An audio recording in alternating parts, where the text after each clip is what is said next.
Nous sommes toujours au giron du centre de Cugy, juste devant le champ de panneaux solaires installé au cœur même de la manifestation. Le giron se tiendra jusqu'à dimanche et durant ces 5 jours de fête, la jeunesse s'engage pour l'environnement et vise un bilan énergétique zéro. Vanessa Leitao.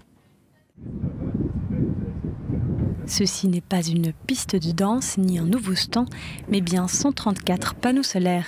Inédit pour un giron, la fête qui se prépare depuis février à Cugy produit sa propre énergie. Il faut savoir qu'on ne peut pas stocker ce courant, à proprement dit. Donc cette énergie, on la réinjecte dans le réseau à hauteur de ce qu'on va consommer, plus ou moins, durant la manifestation.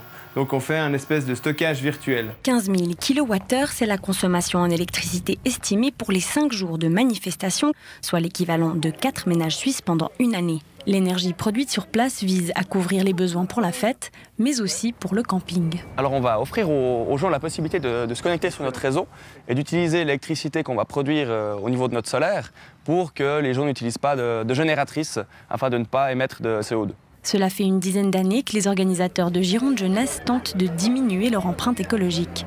Pour Marc V, atteindre le zéro de bilan énergétique vise aussi à donner une autre image de ces manifestations. On voulait aussi montrer qu'on était capable de s'investir dans un projet conséquent, que ça attire aussi un peu les gens à voir ce qui se passe vraiment dans un giron.